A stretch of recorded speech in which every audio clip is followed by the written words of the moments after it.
Today on This Week in Startups, Jason's joined by Acquired co-hosts Ben Gilbert and David Rosenthal. They break down the current state of the VC market, the year of retrenchment, how startups have had to adjust in 2023, and they also unpack the news about why Combinator shutting down its continuity fund. They also cover some distortions created by zero interest rate policies and so much more. This Week in Startups is brought to you by the Microsoft for Startups Founders Hub helps all founders build a better startup at a lower cost from day one. Startups get up to $150,000 in Azure credits, access to OpenAI APIs, free dev tools like GitHub, technical advisory, access to mentors and experts, and so much more. There is no funding requirement, and it only takes minutes to join.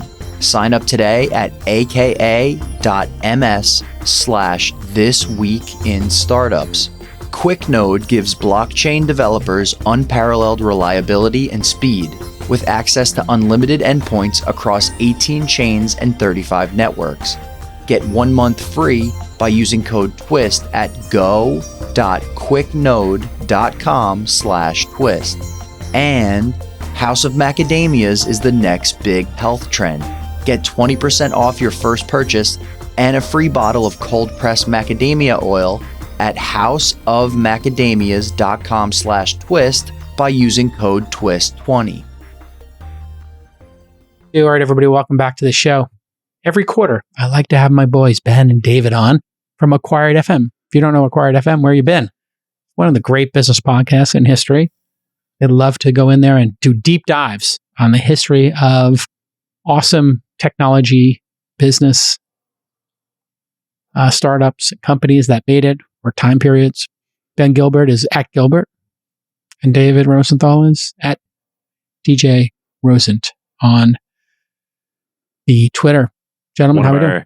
We're doing great. One of our favorite listeners just yesterday described Acquired to us as we like to crawl inside of a company history and live there for a few weeks and then come out and tell the story. It's a great format, Ben, like to just do a case study. Like this is what happens in business school, right? They do case studies. Maybe you can learn something. I've heard that. I've never been to business school, but I do hear that they do things like this. You went to business school, David? I did. I went to Stanford for business school, which was wonderful. And I was just listening to your wonderful interview earlier this week with one of my professors from there, Andy Ratcliffe. Ah, yes. Andy's amazing. Product market fit. He created the word. He co-founded Benchmark. Wealthfront, he's the chairman of now. And just an amazing. Yeah, pretty good. What course did you take, David, when you were at the GSB at Stanford? GSB. So sadly, Andy, I think he coined the term before, but he teaches a course there called I think aligning startups, product market fit, like aligning startups with their markets or something like that. He didn't teach that my second year because he was going back into the CEO role at Wealthfront, but he did co-teach the legendary venture capital course there, which I did take with Peter Wendell and Eric Schmidt. The three of them were our professors. Wow. It was pretty awesome. That's wild. I mean, celebrity professors coming in. And they came twice a week, every week. It was like amazing. Well, I mean, here's the thing about Stanford. People live 15 minutes away and you go and, you can find great investments or great potential hires there. So it's a pretty productive use of time, I think, for folks. I go there for Jeffrey Pfeiffer's class twice a year because he wrote that power class. I don't know if you took that one. Did you take that? I did not, but I read the book and many of my classmates took it. Yeah. So he did a case study on me and how I accumulated power as an outsider. And I go there and I talk to kids there. Oh, that's fun. Is that in the book? I think his latest book, he mentions me, but he did the case study a couple of years ago, and it's quite charming. You go to Stanford, you meet all these students, and I've been going there for like founder pitches. They held a founder pitch night for me. It's a classroom of 60 or 70 people, and 150 showed up, and then we went out to like some really terrible on-campus pub and ate bad pizza. And was that interesting lead gen for you or deal flow? Like, did that lead to any launch companies? It hasn't led to an investment yet, but these were solid pitches. But I think it will eventually lead to one if I keep doing it consistently. The kids coming out of Stanford, they have a lot of because they're starting on second or third base there in terms of VC's assessment of them, I think they can raise a larger round, faster rather than a seed round, right? They might skip that step or they might immediately go to third base. But that was basically the career path, I think, was like, if you go to GSB, Sand Hill Road's right next door to Stanford, and you can just, after school, go and raise money. There was some astounding percentage, like 20%, I believe, of my class started companies after we graduated out of a 400-person class. And I'm sure that continued to go up and will probably go down now, which is a good thing. Pretty diverse group now at GSB. I don't know, when did you graduate? 2014. Yeah. I mean, it is very diverse right now, 10 years later. Gender, just people from around the world. It is astounding, like how diverse it is. So I think it might have had a reputation 20 years ago of being a bunch of folks like David Sachs, Keith Roboy, and Peter Thiel. And now maybe it's less white guys from South Africa. Yep. It was like along that transition when I was there, but it was still 2/3 men, 1/3 women. And it's continued to go in the right direction. All right, well, let's take a look at the market. All three of us like to do early stage investing. And I would just like to ask, generally speaking, are you seeing more companies now than you did during the peak years, 2020 and 2021? The same amount of companies? And then maybe qualitatively, what are you seeing? Valuations, maybe attitudes, business models, level of seriousness. Ben, what's it been like for you in 2023, now that the horrible 2022 year is in the books? Yeah. Well, in 2023 so far, it's just been all up and to the right. Oh, of course, yes.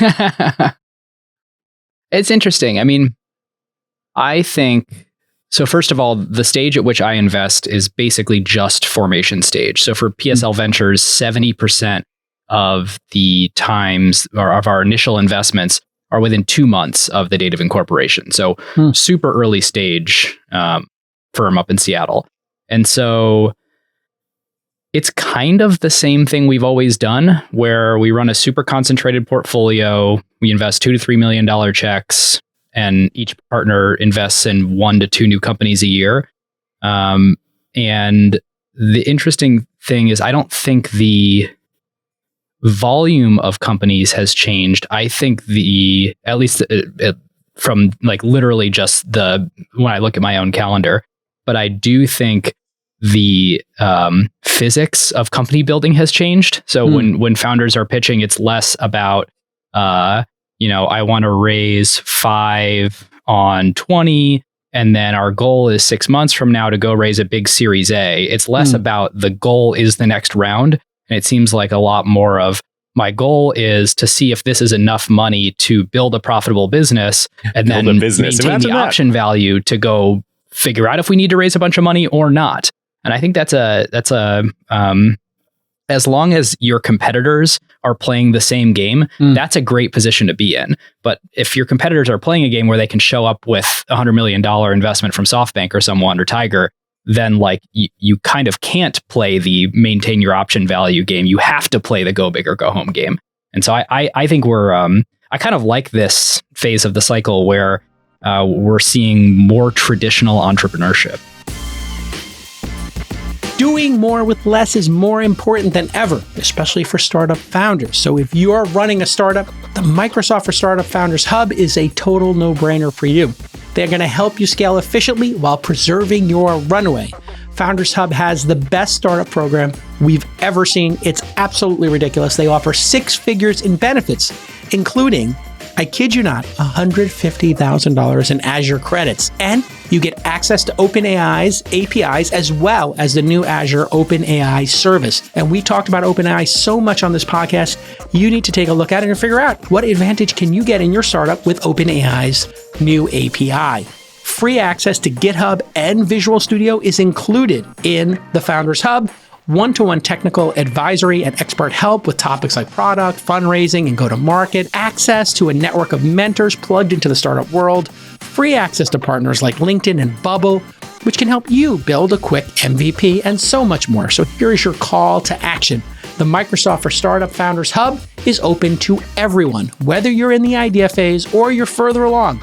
and there is no funding requirement. It's a no-brainer, takes 5 minutes to apply, and startups can get massive benefits immediately. So here's what I want you to do. I want you to write this down, aka.ms/thisweekinstartups. That's right, aka.ms/thisweekinstartup. Thanks to Microsoft for the Microsoft for Startup Founders Hub. David, what are you seeing? It's interesting. I do some formation early stage investing like Ben, often alongside with Ben. That's a smaller part of what I do. Mostly I do mid to later stage stuff. That has been interesting. Deal flow went from extremely high in 2021 to slowed to a trickle. But maybe this is counterintuitive. Like, we're seeing and doing some investments that I'm pretty excited about. That are opportunities that I think wouldn't have necessarily come around in other markets. 2 examples. One, we actually just invested in longtime partner of both of our shows, Tiny, who I know you know, really? Andrew Wilkinson's company. Yep. They are using kind of this opportunity along with several other things to double down and go bigger on what they're doing. So they're raising extra capital. They're actually going public. Which is really? It's gonna be totally transformative for them.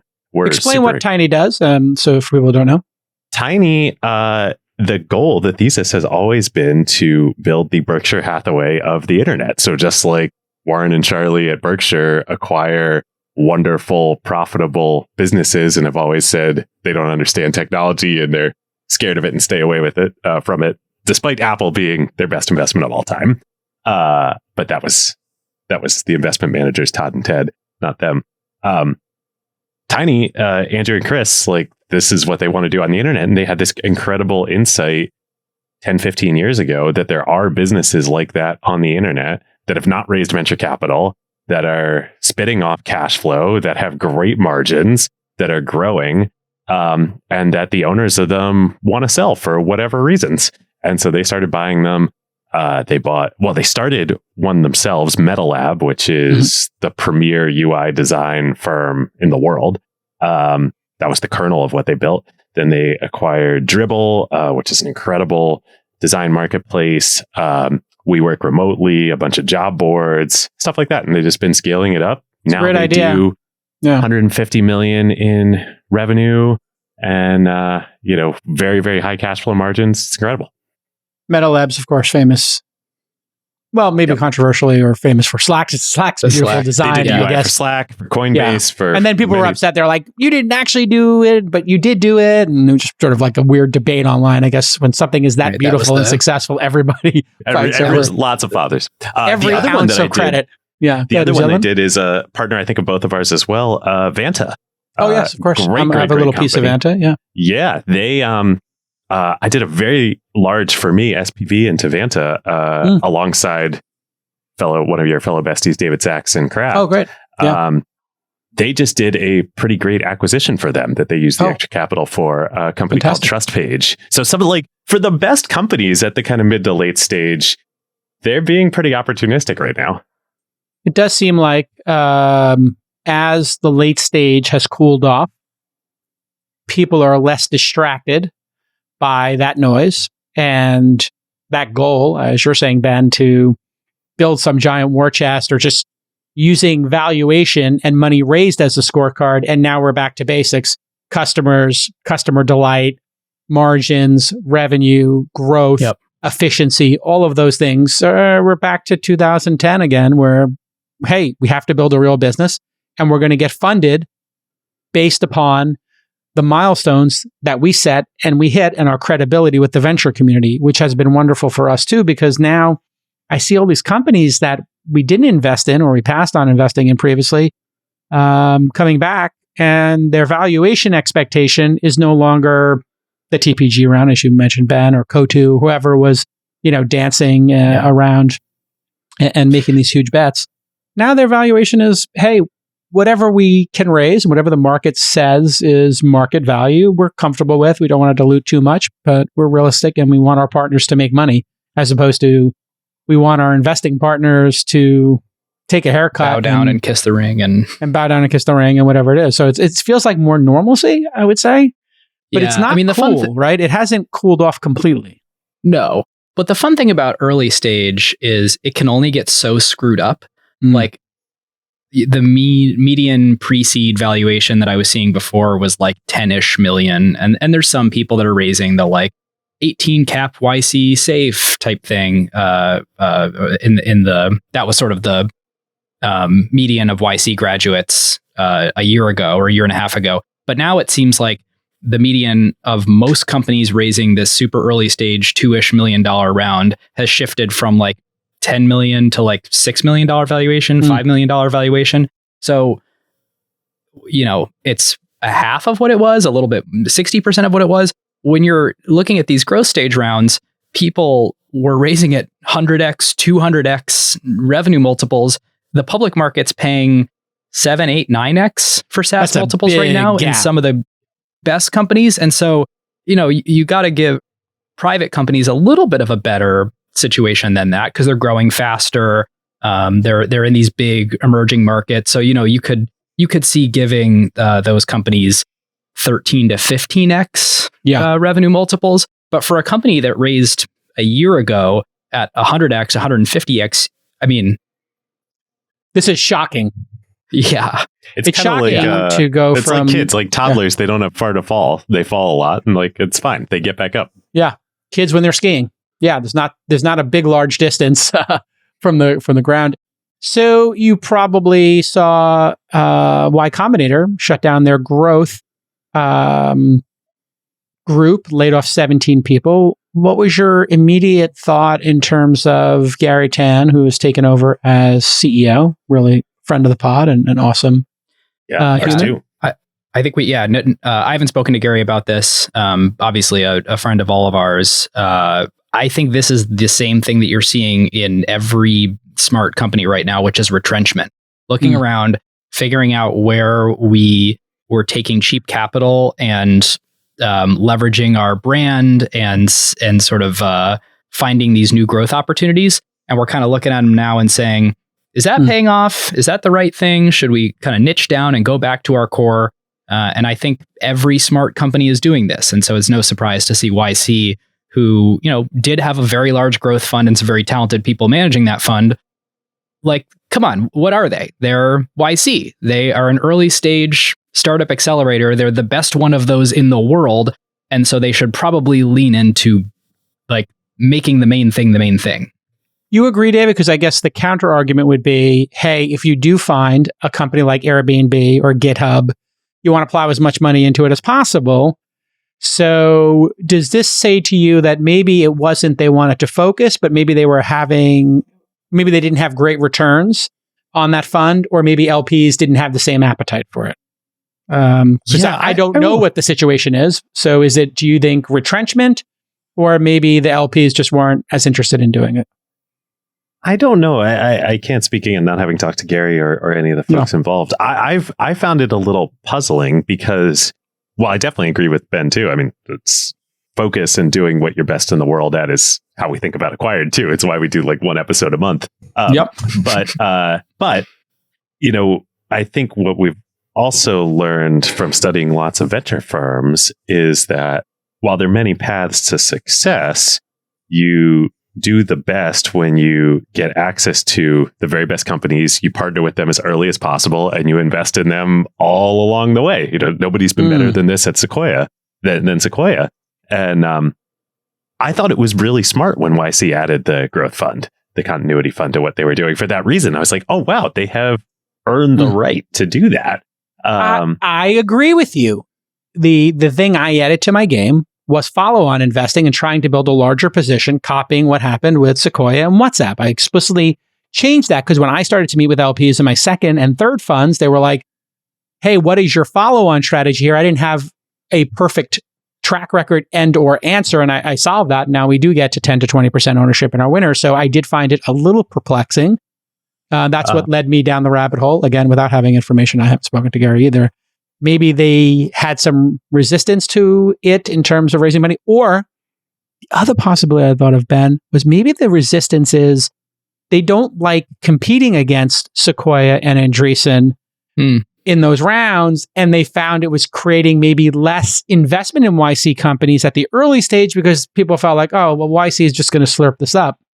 Any thoughts on that? I don't know. The continuity fund was not a high volume fund. And so I think that they made sort of few enough investments that I'm not sure a Sequoia would say, like, we don't want to do business with YC because the continuity fund might fight us later for ownership in this company.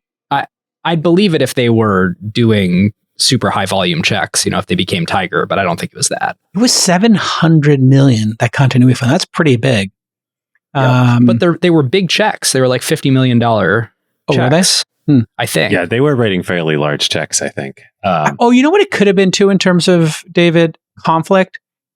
The conflict of, why don't you believe in us anymore? We gave you a great deal. We gave you 7% of our company for $150K, and now you're not continuing to invest. Therefore, the founders felt ignored by the continuity fund. Yeah. Or that actually might be. I wonder if you might be. I just thought of that. Paradoxically, for YC specifically, in this type of market is where the conflicts paradoxically are worst, because they position themselves as we're on the side of the founders, and now the founders are like, hey, markets are tight, times are tough, we need growth capital, we need continuity fund, right? And they don't want to be in a position to be funding thousands of companies at the later stages. This is what happens when you have two smart guests and we sit here and we chop it up. We can do our little Columbo investigation and figure out, hey, which theory is the most. How do you handle this with your launch companies? I mean, because I have had hundreds of companies. Yeah. I've had to really work on this, because no matter what you tell founders, they will believe they should be the exception. Yes. And so what we said was, hey, when you graduate from the accelerator, we will likely do half the round. We'll let you know. And we actually have a super pro rata right to do that. And if they're growing and they have a lead and somebody else prices it, we'll participate. I would say maybe 4 or 5 out of each 7 graduates, we participate in the round. Maybe 1 does a party round and we don't participate, or the terms aren't, what we think they should be. And then maybe 1 or 2 choose not to round. Maybe 1 doesn't do a round because they don't need to, and 1 maybe doesn't clear market, right? So I think the track record's been 5 of 7. And then the 2 times it's sometimes not our fault. They don't raise, or they don't want to raise. So it's kind of involuntary, our participation. And then we tell them in the future rounds, and this is why we take board observer seats when we have over 5 or 10%, so we know when the round is coming. Yep. We will probably take our pro rata for the next 2 rounds if you get a lead and you have growth. And if it's not growing, we'll take a look. But it is hard because people believe growth is, they want a startup competition. They added 5 employees. It's not the growth we're talking about. So we've been more specific. We're looking, and we just asked them, can you send us these 5 numbers for every month since you've been around? How many customers do you have? What's your revenue? What's your spend? We'll do a number there, which is, we'll subtract one from the other, and then tell us your churn if that's a relevant number. Wait, and I've heard talk of this thing. Are you profit? Is that what it's called? We call it the chart. So we have something called the chart, and the chart has revenue minus expenses. Revenue minus expenses, and we call it the chart internally. So I just say to people, can I see the chart? And they show me the chart. And the chart will show the trend line. It doesn't have to be perfect. It's obviously going to be spiky. So we just try to have honest discussions about that. And we tell people, if you're growing 2, or it used to be 3x, if you're growing 2 or 3x, you should let us know. And that's why we like to get monthly updates from folks, or we'll ask them every 3 months if we don't hear from them. If we get those updates, we will originate a term sheet in some cases if it's 3x growth year over year or more. But of course, founders will be like, why are you abandoning us? You hear those discussions, and we are a seed fund. We will place 100 bets, follow on with 50, and then follow on with 5. So you just have to understand in the funnel that for our LPs, we tell them we're going to increase our position in the highest growth companies, 3x or more. We're going to maintain our position in the growth companies, and we're not going to we're going to stand pat, and that's the term we use, stand pat, poker term, because it's less emotional. We're going to stand pat with our investment. We're not saying no, but we're just going to stand pat. And I think that's reasonable. And I've had to try to become less, I've tried to take the emotion out of this, because early stage startups is just so emotional because you get so caught up in it. And that's what I think J trading and being a public trader has done for me, is I am completely unemotional on the J trades. I don't know the management. I'm just making a trade. So I've tried to bring a little bit of that, which is the investment team meets and I have them give their recommendation. Hey, give me the president and 2 managing directors, give me your votes on if you think we should continue to invest. And then I can overrule it, of course, as a solo GP, but generally I don't. So I like to have them have that dialogue. So it's a great question.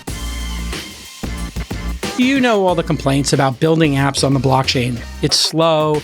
It's less reliable. There's no support if things go wrong. Listen, it's an emerging technology. We all know that. Well, here's the good news. QuickNode has solved all of this. QuickNode gives blockchain developers unparalleled reliability and speed with access to unlimited endpoints across 18 chains and 35 networks. QuickNode provides amazing response time and dedicated 24/7 customer support. They offer so much consistent performance at any scale, lightning-fast API responses that are 2.5 times faster on average than competitors, and the most sophisticated and globally balanced cloud and bare metal Web3 architecture. Listen, this is like the AWS or Azure of Web3. This is where you need to go if you're building dApps, decentralized apps. You need to use QuickNode. So here's your call to action. Find out why companies like Twitter, Adobe, Coinbase, and OpenSea use QuickNode. And get 1 month free by using the code TWIST at go.quicknode.com/twist. Once again, that URL, write it down now, is go.quicknode.com/TWIST. And make sure you use that promo code TWIST so they know we sent you. Who have you, I'm curious, have you, because this is all sort of new-ish, relatively new muscle for you, like, have you learned from, my sense is that your other besties are very good at this. Have you learned from them? Are there other folks that you've modeled? I think, Sequoia's one, and they will prioritize other investments, I think is the language they will use. We have to prioritize other investments. So I have become really, now that I'm raising our 4th fund right now, and it's not easy to raise money in this, I have become ultra focused on what works and getting our team focused on what works. And what works is making a lot of early stage investments and then 4 or 5xing our position, or at least 3xing the size of our position, going from 5% to 15%, be a good back of the envelope math, on the ones that are high growth. Yep. And that really is the early stage game. It's not about one bet. It's about making 3 bets on the winners. That's my bet. Go ahead. Can I throw out something I've been sort of thinking about to you guys about interest rates? Mm-hmm. Yeah. So I mentioned earlier, it's nice to sort of feel the physics of business again, where your competitors are kind of competing on the same field as you. Capital is scarce. Talent isn't getting hoovered up for $2 million a pop from the big companies. You can actually hire great people. And I sort of think this higher interest rate, real cost of capital thing is good for the world. It's certainly good for investors and owners of capital to see better returns on that capital. But I'm curious to get your thought on, is it good for the world? And more particularly, was there any sort of innovation benefit for the world from free money everywhere forever? Or was that all just sort of like value David, destructive? what do you think? It's a good question. David? Sometimes I feel like the guy asking the question has an answer ready to go. Ben, you obviously have. I'll pose. Since Jake out through the ball to me, I'll pose two potentially controversial ones of where yes, I think it was. In general, for most companies and sectors, I think no, it made the game on the field harder and it slowed down innovation paradoxically. But in AI and in electric vehicles, I think ZIRP, zero interest rate policy, helped advance things, because the amount of capital that both of those sectors took was just if it was enormous. Impossible to raise $1 billion, you couldn't enter either of those markets. Yep.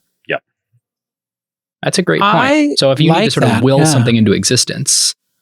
I think what this ultimately, the answer is, ZIRP will help push through a very hard innovation breakthrough. So self-driving is another one that got massively overfunded. And now you're seeing all of those get unwound. Uber and ride sharing also overfunded, and now you're seeing that get unwound, and Uber is going to be the last startup standing, and now they're getting the network effects. You see Lyft deprecating every quarter, just worse and worse performance, and that makes sense. But then it didn't work with crypto, so I guess it ultimately means, does this sector have product market fit ultimately? Can you achieve a great outcome for humanity? Self-driving looks like it's getting close, but boy, that's taken a long time and a lot of capital. I mean, EVs, I think, have been an unequivocal success, though, of Which the one? last several electric vehicles. EVs, yes. In the second Tesla decade, most prominent amongst them. But like, you look out on the road today, at least in California, and like, it's not just nuts. Teslas. It's hard to find a tailpipe. Yeah. There are not many tailpipes left on the highway. So I think you nailed it. What do you think, Ben? You got any off the top of your head? Crypto was a disaster. Well, okay, so this is interesting. I think we've sort of narrowed in on what the answer is here. It's if there is something that will provide a lot of unit economic positive value to real customers, but it takes a lot of money to like will it into existence, then ZIRP is great. But so far, we haven't found that thing for crypto. Like, what is the mass consumer use case that people actually want that makes their lives better? So it doesn't really matter how much free money you throw at the problem if there's not actually a value for consumers. There was so much water in the pond that like, and even anybody who was like a legitimate product just got drowned. So I think it was actually collapse. Worse. You know what? It might even be too many fish in the pond as opposed to too much water. So many fish that they just all ate all the algae, all the insects or whatever. And then you have this like collapse where it just never became a sustainable thing. And I would say, just firsthand watching Uber, it created a 5-year period where people just never believed these businesses would ever be unit economic positive. And now finally people now believe it. But I think probably a third of the market still doesn't believe it. I still hear people on CNBC saying like DoorDash and Uber will never be profitable. These businesses are toast, and it's like free cash flow positive quarters. Yeah. What do you mean? Yeah, it's an overhang. It's an overhang of people believing that the drivers don't make any money, despite the fact that drivers continue to flock to the platforms, and that it can never be profitable. Despite people are seeing their own Uber Eats and DoorDash bills and see themselves paying $25 in fees for $60 in food, and they still don't believe it can be profitable. It's like, you just paid $25 in fees to deliver your dinner. You can say one or the other. And people tweet those things back to back. You know, you're like, you can make fun of the fees, or you could say, it's a great business, which is it. Both. Well, it's the same with the drivers. I mean, this was the thing that made me mad was the insincerity of the press. They hated Travis so much that they would lie about what was happening with the drivers. And here was the game they played. And this is why being a capital allocator and being on the inside, you actually have to trust your own analysis. The press would have you believe that these drivers were making $3 an hour, $4 an hour. And then you have to say, well, wait, why is a driver showing up for $5 an hour when there are an unlimited number of jobs at the Apple Store, Target, Starbucks, all offering $16, $18, $20 an hour, right? We saw that escalation where people blew past the minimum wage because they just were desperate for workers. So you're like, hey, why would they do that? Is it just for the convenience? They would work for $5 an hour. Oh, wait a second. The person is putting the cost of the car, like the initial purchase of it, and then the wait time into this. And it's like, okay, the wait time, you're not supposed to count the wait time for this. If a hairdresser doesn't get paid waiting for the person to come get a haircut, an attorney doesn't get paid to sit there and wait. If they have to wait 6 hours and then they get a customer and they work for 6 hours, they get paid for the 6 hours, not the wait time. And when you eventually calculated it, Uber started calculating the time to go pick the person up. So they conceded half the time, which was the pickup time. You're getting paid for that. And it turned out to be $36 an hour. I think that was the number that Dara recently said. It was 36, 35, something like that an hour. And there's just the insincerity of, I bought an Escalade to $120,000. You're not supposed to buy a $120,000 car to be an Uber X driver. You put $120,000 in there, doesn't make any sense. But if you use a Prius that's 3 or 4 years old for a ride sharing, you're going to do pretty well. Anyway, that was very frustrating for me, was that people just couldn't. And the other thing that was weird, okay, they're doing 1 billion rides. They're losing 50 cents. They lost 500 million. They're losing 50 cents a ride. Okay, if they raise the price $1, would it impact consumption? No, it would just impact who got certain market share versus Lyft versus Uber versus Sidecar. So they were in this crazy market share battle. And now that that's normalized a lot, now these companies are making cash flow. Now the distortion is gone, right? If you love snacking like I do, finding the perfect snack is just impossible, right? You want something that's going to remove your cravings. You want something that fits your dietary goals. You want to regulate that blood glucose level for sure. And most importantly, it has to be something you look forward to eating to, right? It is a snack. It's something, a little bit of a reward maybe. Well, I found the perfect answer, macadamia nuts. Macadamias have really unique health benefits. They are the only nut rich in omega-7s, which are linked to natural collagen production, reducing inflammation, stabilizing glucose levels, and healthy fat metabolism. And macadamias are the lowest carb nut. The folks at House of Macadamia are obsessed with making the highest quality macadamia products possible. Now me, I love the chocolate dipped macadamia nuts. Oh, for me, a much better choice than, let's say, peanut M&Ms, right? Because I love their chocolate. It's a higher end chocolate. And I love macadamias. They're so rich and delicious.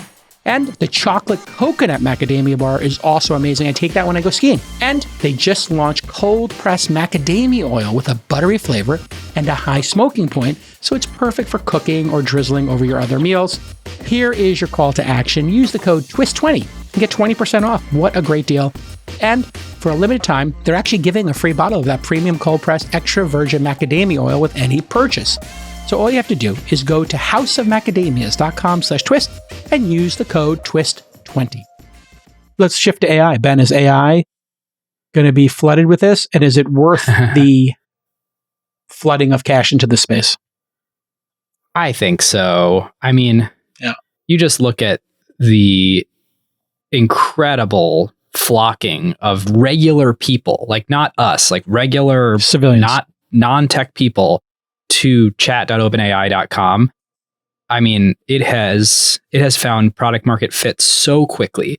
And we can all get mad that like, oh, they're using it to generate essays and people are using it to, who cares what they're using it for? People are using it and there's 100 million of them. And it's super, super fast. It is so clearly the next technology wave. And like it is massively hyped. Is it overhyped? I don't know. Is it unit economic positive? I don't know. I know these things are incredibly expensive to do the training and the inference. So there's going to be like, it's like capitalism and innovation at its finest right now out on the battlefield. And I think it's like the most exciting time to be playing with new technology since the iPhone. I have to agree, Ben. I'm sorry, David. What do you think? I feel behind the times on this. I need to spend more time on it. Did you pay the $20 a month for the Pro? No, I did. Okay. I need to re-engage. I forced everybody in my company this week. I told everybody in the company that they have homework on the weekends. I'm giving people homework on the weekends now. I said, if you want to be an investor and be a great investor, it's a 7-day-a-week job. You got to do homework. And I said, the homework this weekend is to pay for ChatGPT. I'll pay for it. You can expense it. And then figure out how to do your job better with it. And then share it on Monday morning. That's cool. So I gave everybody homework this weekend because I did the sales team and the sales team got great results from it. And I was like, wait a second. And the sales seems like an amazing use case for GPT. Pretty great. Yeah. I mean, and so anyway, just making everybody pay for it. But you think this could be it too, David? No, I think I have I was pretty bearish on it. But I think I got a little what bit was of your a false. initial?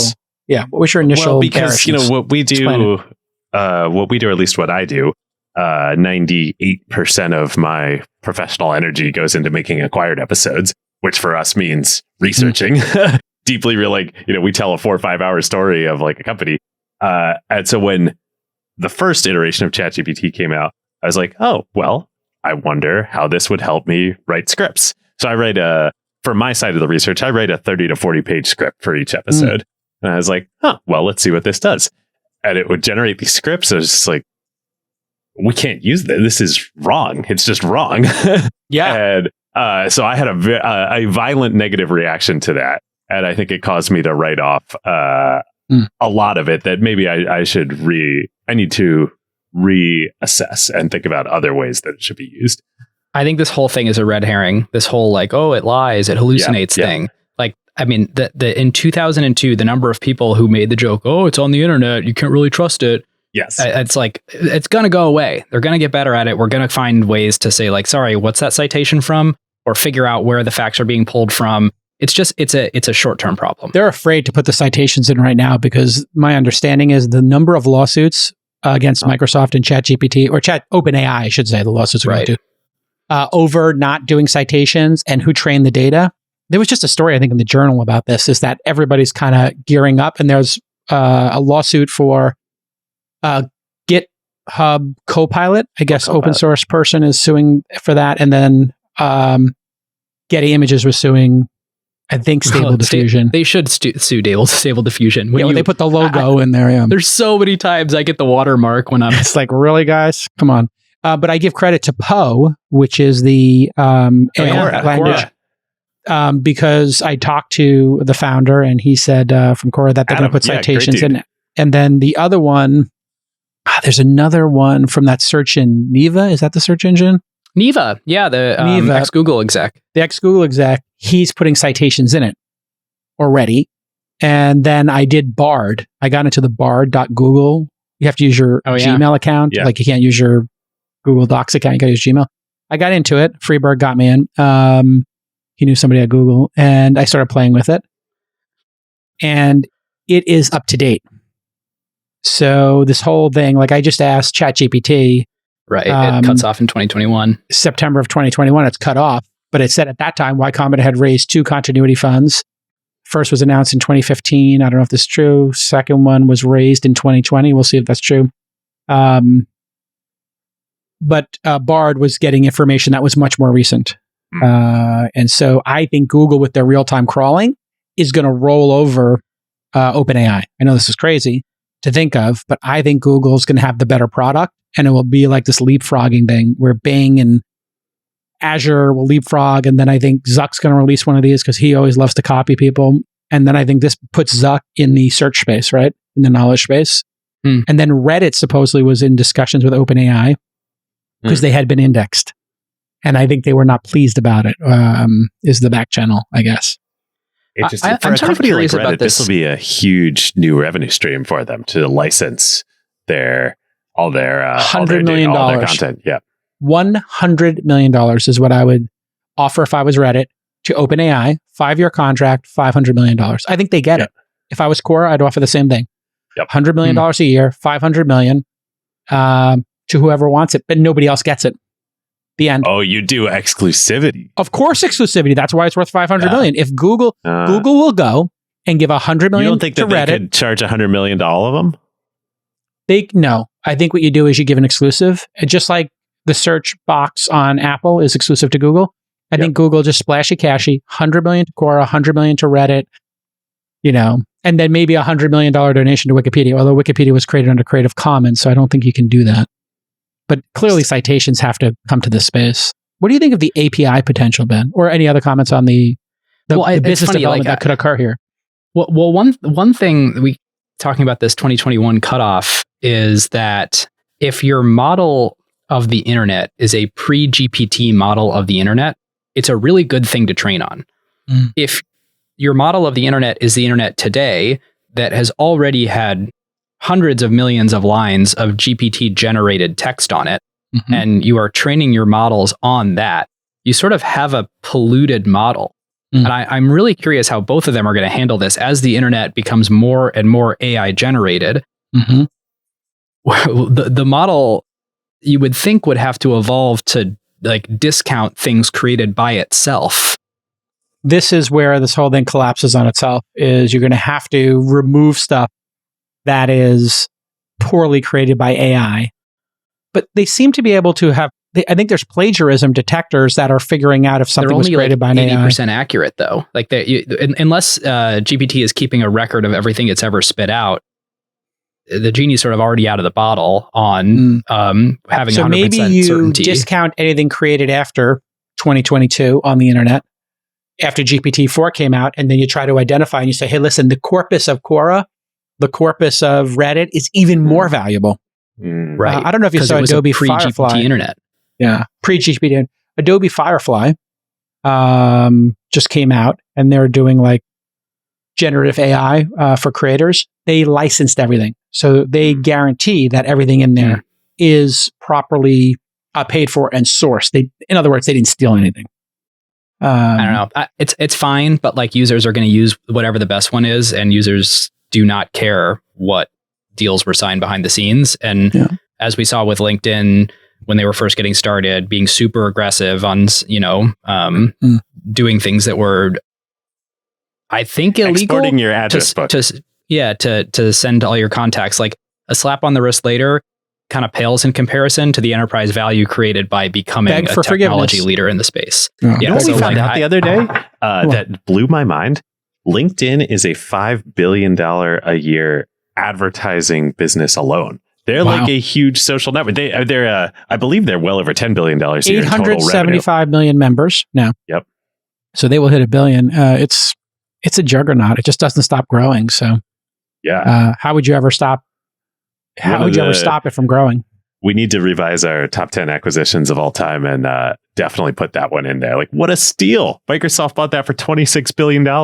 I gotta think, which would you rather own? YouTube or LinkedIn? Ooh. I go YouTube. Yeah, YouTube. Okay. Now we do. Love to own LinkedIn. LinkedIn versus Instagram. Ooh, interesting. Today And for the future. You got to own it for the next 10 years. Not like, we're not talking about 10 years ago. We're talking about today. No. We're talking about, I could gift you one or the other. You got to run the business for the next 10 years. I go LinkedIn over Instagram. I'm with, I think probably if we were to look at the numbers, Instagram is probably just so much bigger that like you should take, but I think Instagram is very likely to decline. And I think LinkedIn's just going to continue to grow. I'll take the opposite side of that bet. Oh, really? Go ahead. Explain. Yeah. Because I think they have so successfully cloned TikTok that for creators, whether you use YouTube Shorts or TikTok or Instagram Shorts, or Instagram Reels or Facebook Reels, Facebook something. It's literally the exact same format. So I don't have to do anything different. Unlike the past where like Twitter videos were different and Instagram videos, which were different than Snap. So it's like all the exact same format. All the feeds are algorithmic, so your followers matter less because the content is just going to get promoted to the whole world if it's good content and no one if it's bad content. If it's good content for you too. So, if you're into fly fishing, I don't have to buy ads to get fly fishing people. I just have to make great fly fishing content and tag it properly. Are you into fly fishing? Is that what your TikTok feed looks like? Sounds like that sounds like death to me. I want to do skiing in Hokkaido. So here's why I'm bullish on Instagram is like, if there is a thing that happens where the Biden administration forces TikTok's divestiture, which causes a downward spiral for it, because I don't think anyone's going to pay $80 billion or whatever to go buy TikTok. I don't know that there's a buyer for it that actually has that kind of change. If they do force a divestiture or a shutdown in the US, whatever this sort of looks like, it's really good for Instagram and they're super ready to absorb all the traffic. So building on this, now we play the next part of the game. 3 podcasters who also invest and think about business incessantly. Who is your most likely buyer? If there was a buyer, let's put price aside. And we won't put antitrust aside, but the most likely landing place, which means Meta has no chance of buying it. We'll all agree on that. So we take Meta off the table for antitrust reasons, everybody else on the table. That's how we play the game here. Who's the most likely buyer? And then we'll go to Wildcard.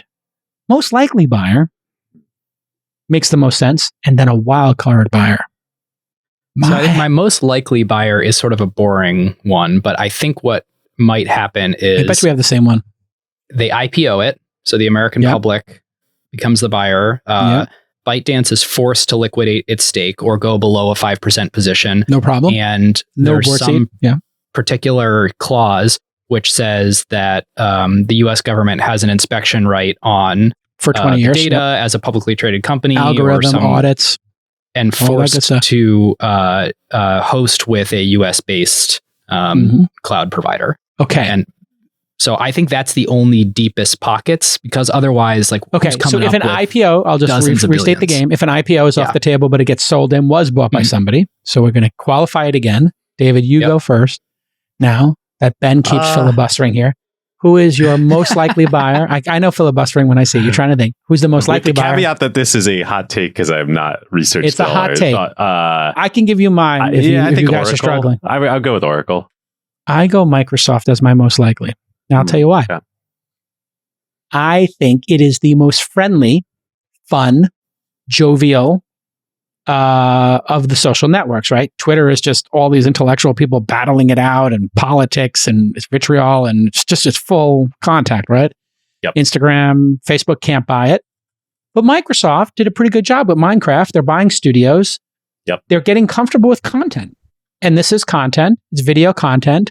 They're doing the ads for Netflix. They obviously have Bing ads. And they have Azure for the cloud. So they got all these components there. They could just plug it right in. Google never understood social. I think I take Google off the table because they never understood social. Their cloud, is trailing. I think they're number 3 or 4 in cloud. 3. Still number 3. No, I don't think their cloud's bad. I just think they just haven't made it a real super focus. So I go with Microsoft as my most likely destination. If an IPO and Metasoft. Okay. Who do you got, Ben, for your most likely? Or if you want to go to Wildcard, we can go Wildcard. I don't think Microsoft buys it. I think the brand risk is too high. Okay. There's too much that can go wrong owning TikTok. The government might like them to own it, though, because there's a very tight relationship between the U.S. government and Microsoft and sort of a trusted partner. Super Wildcard. Yeah, Wildcard it then. Wildcard it. Samsung. Wow. Right. Wow, with their billions of dollars in free cash flow and their phones, and you buy the Galaxy 17 or whatever the number they're up to now, and you get the beautiful cameras. What a wild card pick. I like it. $300 billion market cap company, 25th biggest company in the world. Even if they have to cut off a quarter of the company to go buy it and they don't have the cash to do it, it might just be worth it. What if they sell an incremental... How many incremental phones, if they sold? At Samsung's margins, a lot. A lot. At Apple's margins, not that many. What if they made a special TikTok phone that had a better front-facing camera than a back, or something crazy like that? They could make a premium phone, unique access to a distribution filters on TikTok or something like that. Oh my god! But what's such an interesting idea about that is you're saying their margins are so low. What if TikTok gave them the ability to have a high margin device and could drive margins? Is that even possible? Young people love TikTok. They do. David, you got a wild card. Who's your wild card? I have an interesting. I don't have a great wild card, but the more I think about it, the more I'm with you, Jason. That the reason at first I was didn't want to say Microsoft was because what Ben said of Microsoft's family friendly, blah blah blah. TikTok's too controversial, but I think the most controversial thing about TikTok is China. Exactly. And if you solve for China, then Microsoft would love to own it. And they, according to the CEO who was testifying for 4 hours and did a terrible job, he has 40,000 people and they have no problem censoring stuff. If you're doing something that they think is inappropriate, they're like, yeah, we'll take it right off because they're Chinese. Censoring's kind of in the DNA, right? These books, no good. They love censorship. To your point, TikTok is not about vitriol. It's about entertainment. Dancing, fun. Yeah. I mean, the obvious I got a fun question. Can I ask a fun question for you? Yes. Given your personal history, would you, if you could own one, would you rather own Twitter or TikTok? Great question. Come on, he's conflicted. He can't answer this. I'm a bit conflicted. Feel free to pass. I would no. I'll tell you how I would assess each. I think Twitter, is so intellectually stimulating and has so much of the digerati, literati, those kind of folks. That would be more interesting for me. Yeah, it's also. Can I just say, Twitter for all this stuff, we have made we have generated millions of dollars of revenue in BD from Twitter. Of course, it is unbelievable who you can connect with on Twitter, and DMs are incredible. Yep, it's unbelievable. I mean, listen, I'm not trying to do this to show off or anything, but since All In broke out, of the past year or so and became it was number 8 in the world 2 episodes ago. Wow. That's That's pretty high in the rankings. That's wild. That's real scale. Okay, we got to put a pin in that. Come back. I want to hear how your life has changed because of that. Man, it's crazy. Anyway, putting that aside, like Jeff Bezos follows me, Bill Ackman follows me, right? Like I see followers who started following me who I didn't know they were following me. I don't watch. I get so many new followers now. You know, I get like maybe 500 or 1,000 a day now, new followers. So I'll hit 1 million. Like every time the podcast comes out, it's just a little spike. 699,000 followers, Jason. When I started the pod, I think I was at 300, 350. And I'll be honest, with the @Jason handle and me getting started so early, I have a large number of dead accounts. I would say 90% of my followers when I was at 350 were, just dead accounts. Were you on the who to follow list when Twitter first started? I never was. I offered $250,000 for 5 years to be on it in a famous blog post. We talked about this a few episodes ago. Yeah. It was like a joke. That's right. I think we did that when we did our what do you call your sessions? Session. Yeah. Sessions. We did our sesh. Right here in this room. Right here in that room. Oh, how's the new place? You're all cozied up, and the baby. She's great. She's walking. How old? She's like she's 18 months. She's not a baby anymore. It's wild. Wait, it goes so fast. You too, Ben? No, but I got married last year. I got married. I remember you got married, but Step one. Okay, so you're practicing. Okay, I highly recommend you do it. Can't practice forever. At some point, you got to actually make the baby. So that's my standard joke. My standard dad joke is like, you practice for a little while and then, actually make one. Twist after hours. That's great. That's great.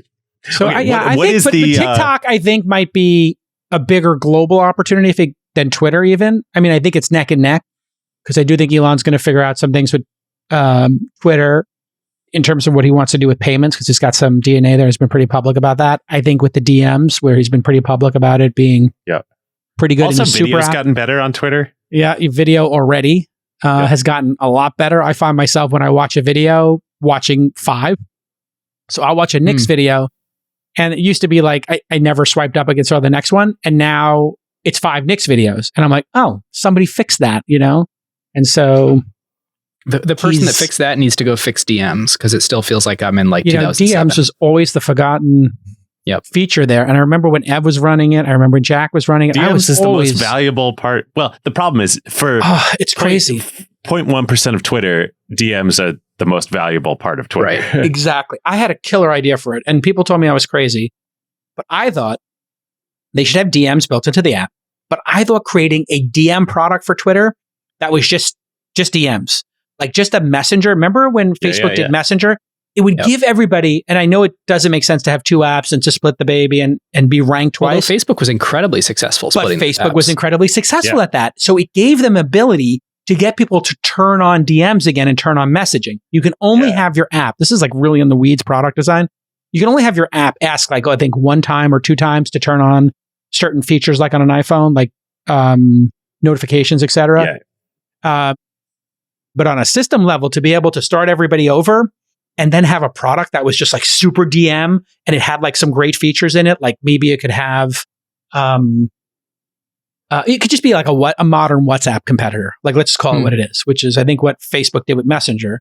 Just make a really modern Signal group chat. I got to imagine, especially for an account like yours with 700,000 followers. Dude, it's crazy. I turned on. You can't it must just be chaos. I turned on open DMs again. And then I also was permissive in following people. I followed 25,000 people, I think. So I just followed everybody. I used to have a little script. I had a tool where anytime anybody would follow All In or This Week in Startups, I'd follow them back. Because I know it makes people feel good when I follow them back. I was like, just spread the love. And I use lists for the subsequent group of people I really need to. And now that you notice Elon set it up so you could swipe over to the second list. I had shown him lists early on and I was like, when we were talking about, Twitter and I was like, I use lists. He's like, how do you follow so many people? I was like, well, I use lists. So I make everybody feel good with the follows and then nobody really knows who I'm following because I follow everybody. And then I use lists for my portfolio companies, for my team, my friends, etc. That's awesome. And then now you can slide that, right? So lists is a forgotten product. The slide over thing predated the Elon's acquisition. I don't think so. Did it? Oh, maybe it did. Oh, I thought that was a blue feature. But the addition of For You. For You. Oh, you know what? You're correct. He did tweet about it after we talked about it. So he talked about how you can do lists, right? So I think lists and DMs will be a big focus. So I think with all those he's cooking with oil over there now in terms of new product releases. And I think they got stability, I'm not over there, should people know. But the stability looks really good, right? It's tight, stable. It hasn't gone down, despite what the fake news kept saying. I think they were kind of rooting for it to go down, to be honest. It looks like it's got the cost structure under control. So I think it's going to be pretty stable. Twitter was like, the current thing for the moment. And so I think whenever you have a new current thing, like everyone needs to pick a side of the current thing. And then there's a certain set of people who are incredibly vocal for it. And then you sort of enter this like kind of the worst part of the human psyche where it's like, you know what? I got to drop everything that's important to me in life and focus on the current thing and see if my team can win the current thing. And it is crazy how fast, like, feels like every 2 weeks or so, there's a new one now. And it flies all over the place from tech to banking to war but there's always a current thing. It's so weird. I am so out of it. Like, I literally have started to decline everything that people want me to get involved in just to focus, again, back to, I think, the lesson of 2022, 23 for me. Yeah. I mean, austerity and retrenchment, focus, the year of focus, retrenchment, however everybody phrases it slightly different. What was Brad Gerstner's favorite book? Essentialism. Yeah. Brad's running the Get Fit campaign for Facebook and now for everybody. Yeah. Yeah, it reminds me, there's this great quote in Morgan Housel's book, The Psychology of Money, where there's this whole chapter where he's talking about how you got to remember that like newspapers and the media and everything that's a publication needs content. And so they need to print something. Like there's need to be a story today. But sometimes like there's not really actually a story. But like, what are you going to do? Take some pages out of the newspaper, run less blog posts, like you got advertising to sell, you promise people content. And so like content gets printed. And most of the time, good news happens super slowly and bad news happens super fast. So bad news is the stuff that you print because that is like what happens quickly. And nobody cares about the things that happen slowly. And Morgan's point is like actually what most people really should be observing is that they open the newspaper and it says, today, a little bit better than yesterday in most ways, worse in some, go about your day. And like, there's not, our society has not evolved with a business model for that type of thing. But in reality, that is actually how you should start your day is like, yep, pretty much the same as yesterday, nothing to report. Yeah, it is.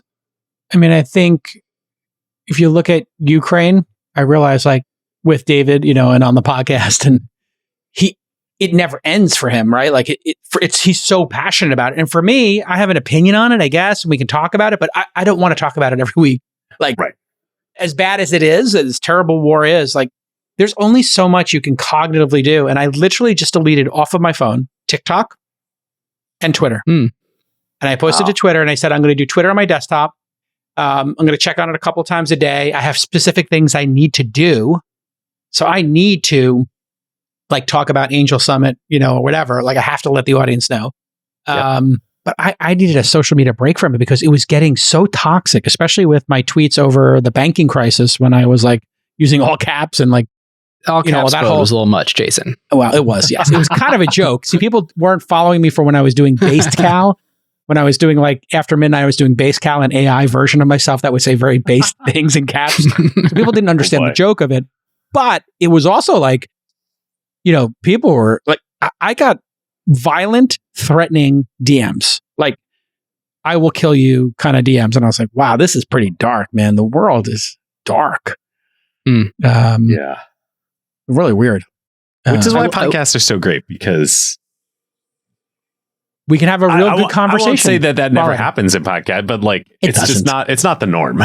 Well, we can have a conversation here that's really thoughtful. We see where it goes and share it with the world. But exactly my thinking was I need to start doing less. So I'm taking This Week in Startups from 6 episodes a week to 4, literally turning down the money. And my team has it sold out until I think May. Nice. June. And then I was like, I'm going to do 2 news a week and 2 interviews a week.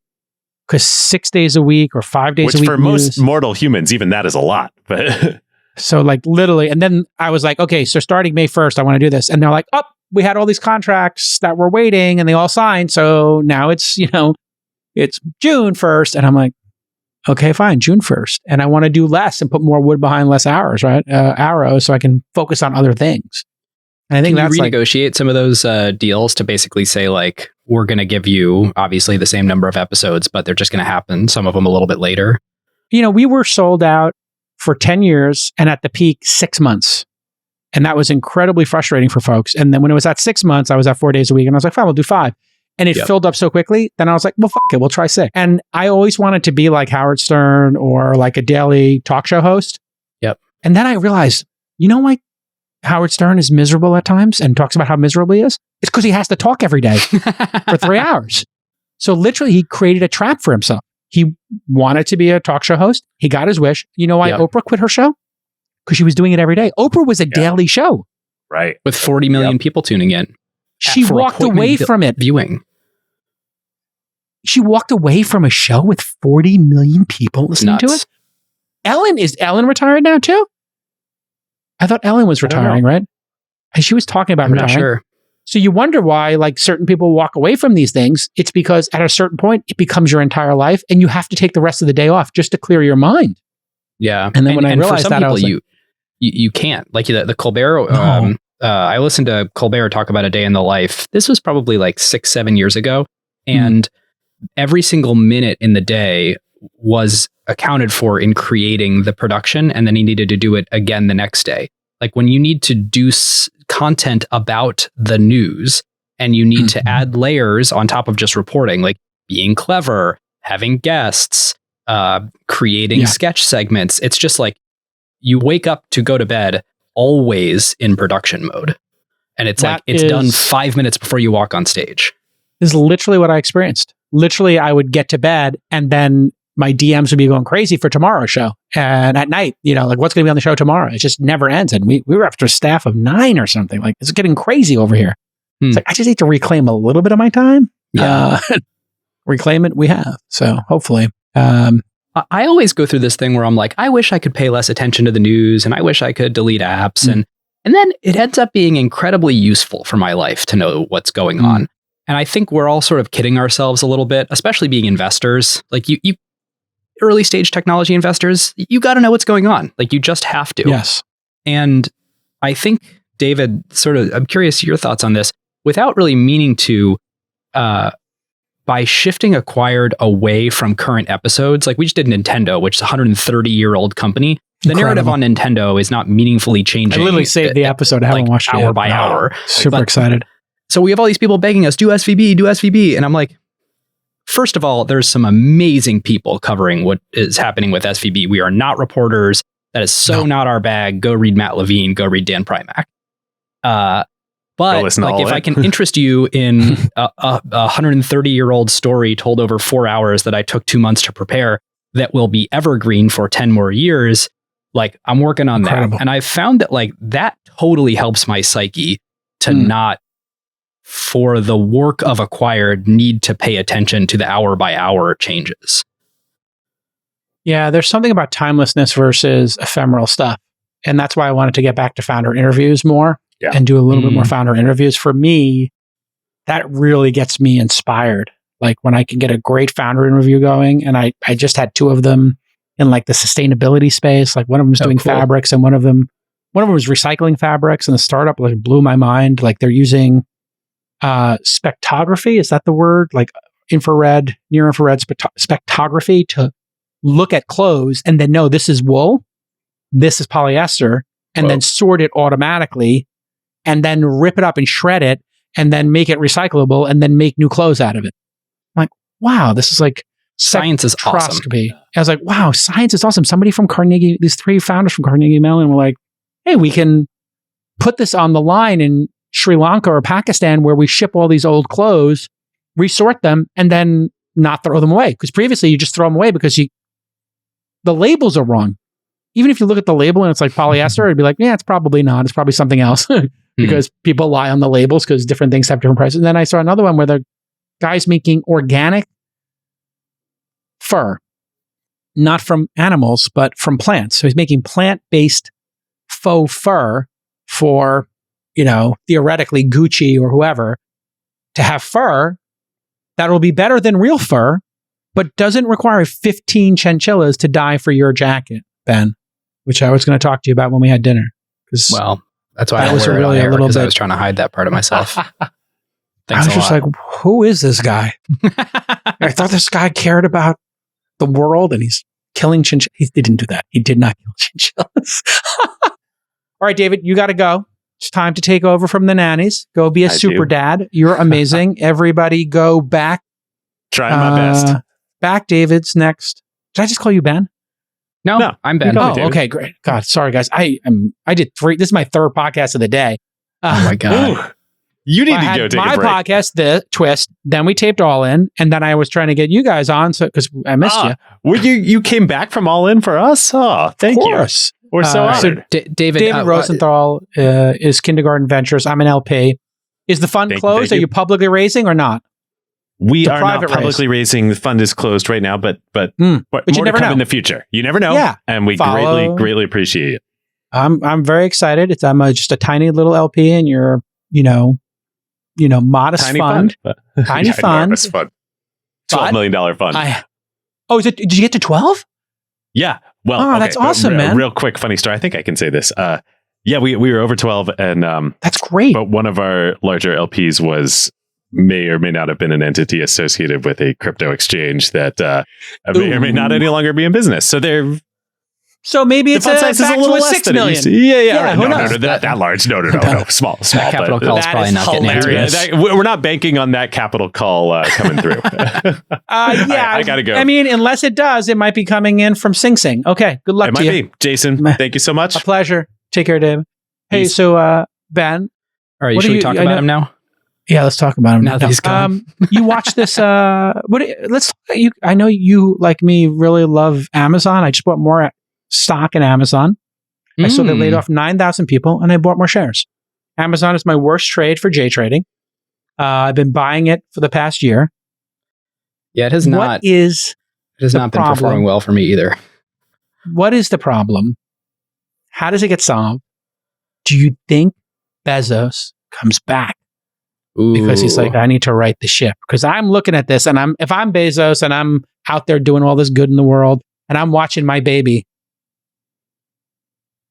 on the stock going down, I'm just thinking, man, you know what? If he comes back, I need to get back in the game. What does the stock jump in one day if he does? Okay, well, let's see. It's trading at 90. It's currently at $98. Yep.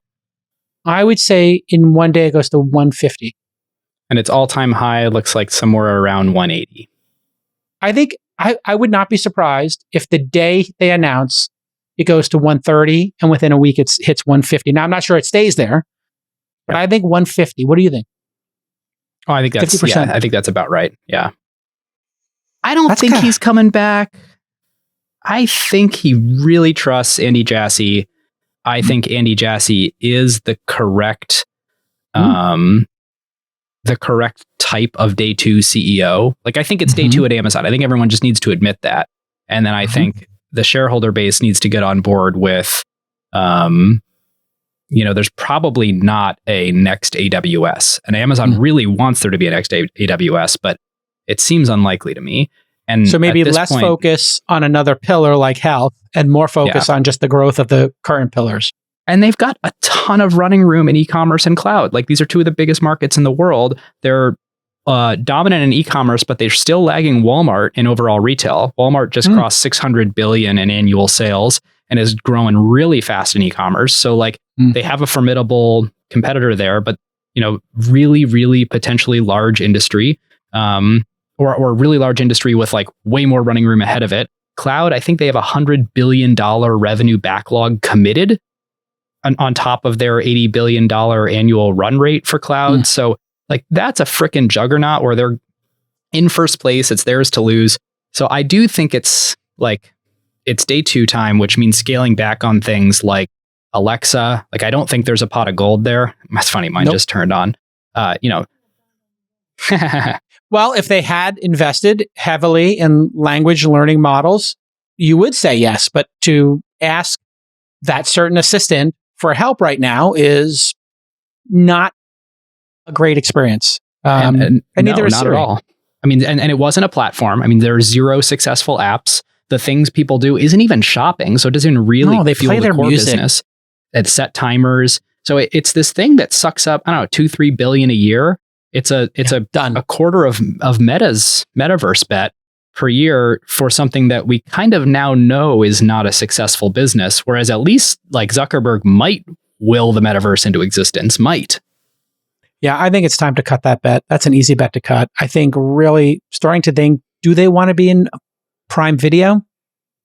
Is that an essential business for them to be in? Is music an essential? Is media an essential business? I don't know. Will they actually compete? I'm not sure. I think the advertising business, they're crushing it. But they don't consider that like a business line because it doesn't touch consumers. Isn't it like a $30 or $40 billion run rate business now? It's all free money. Like it all just drops right to the bottom line because there's no cogs in advertising. Literally airdropped. It's like airdrop of money. And you got to think if they just made the everything store even more. Yep. I think a really bold acquisition for them would be Lyft, DoorDash, or Uber. Ooh. And I'm not just talking my own book here, and I don't want to see them buy Lyft. That would be scary for me. But if they bought Uber or DoorDash and they just said, you know what? What would it cost to buy Lyft right now? Lyft is 20% premium over a market cap of 3.7 billion. Amazon could drop 5 billion and buy Lyft. I don't really want to accept that, but I mean, if they did that and then they made it part of the delivery network, I think it would be better for them to buy DoorDash, Uber or DoorDash, because Uber is a global footprint and they don't have a global footprint in Amazon. So it'd be really cool if it was Amazon's Uber. Now, what would they have to pay to get Uber? They'd probably have to pay a lot. 90 billion. Yeah, it'd be a lot. It's a big number. The interesting thing about incredible. DoorDash and Uber Eats is like Amazon tried 3 times in this local food delivery market and couldn't crack it. So they clearly are extremely interested and they feel like it's a perfect complement. Frequent purchase. I mean, DoorDash is expensive. It's a market cap of $23 billion as we're recording. Yeah. So that's an expensive, I mean, that's like to take it out is probably over 2 Whole Foods of cash you got to drop on that. But they're still so innovative. Amazon. Did you see their palm scanning product? I haven't yet. I haven't seen it in person yet, but it keeps coming up in the news and I keep seeing it. So I think it's getting more popular. I think they're going to make it available at other stores. So it's at all the Whole Foods, this Amazon One. And then I have seen that at Whole Foods.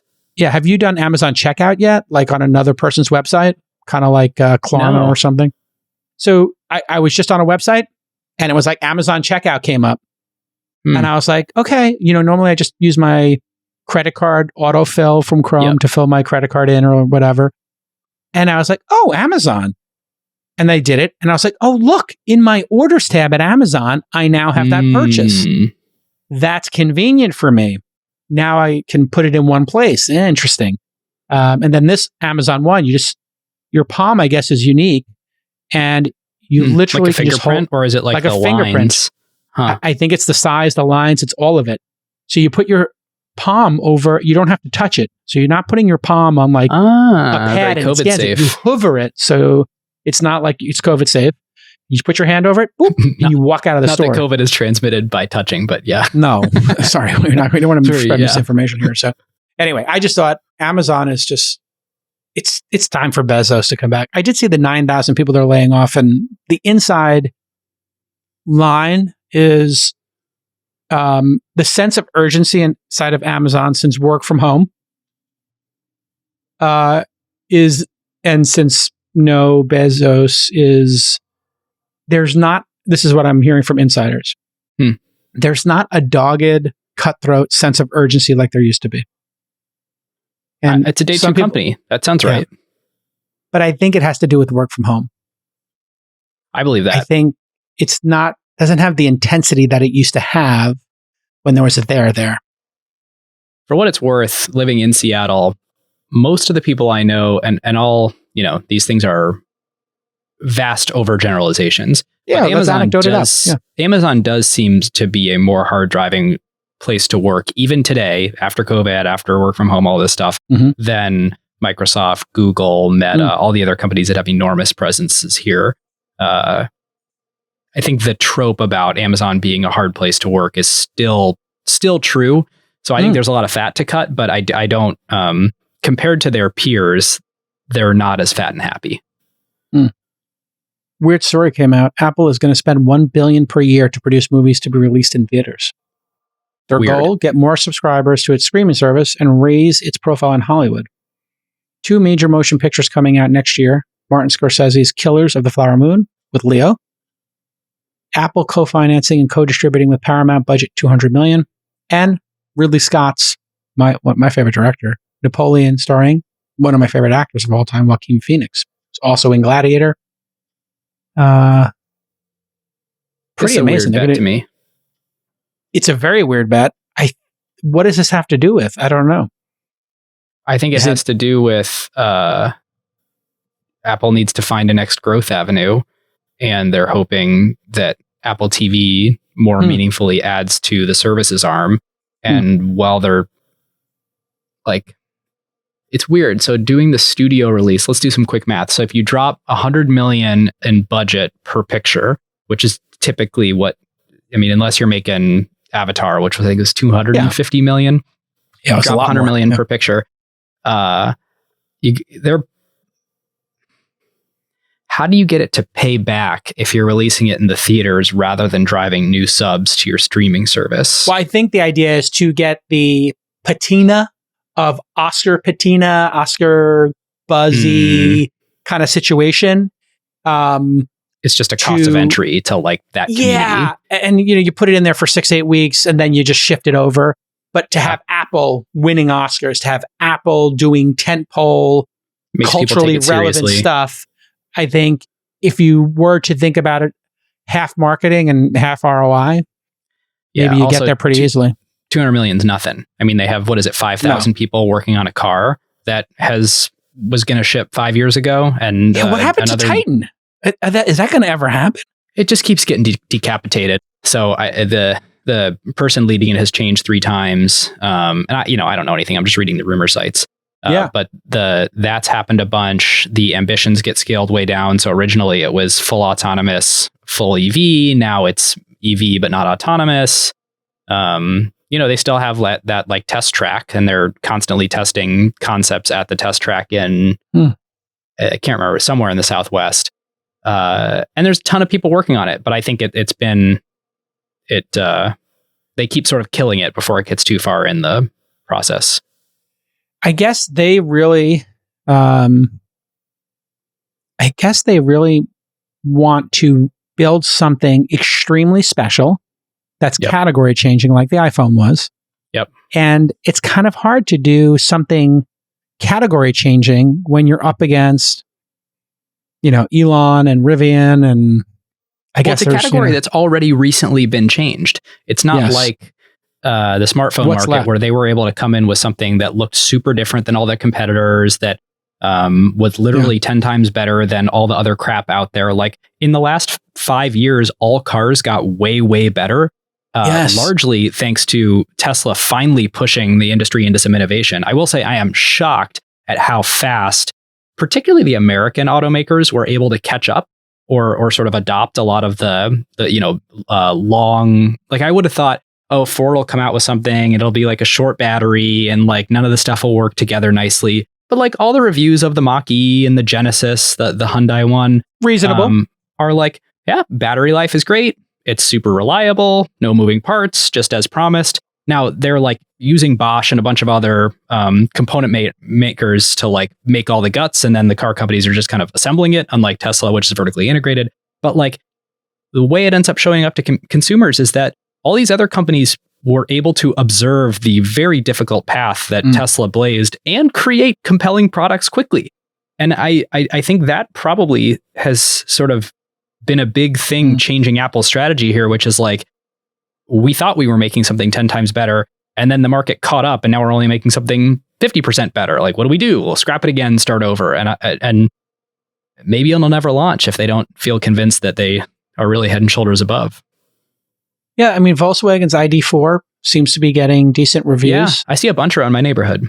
Yeah, I see them once in a while. It's not for me, but it seems like it's a reasonable car. The Model Y is crazy. I mean, that thing is selling. Like my daily driver is a Model Y. My wife has Just an X. perfect product market fit.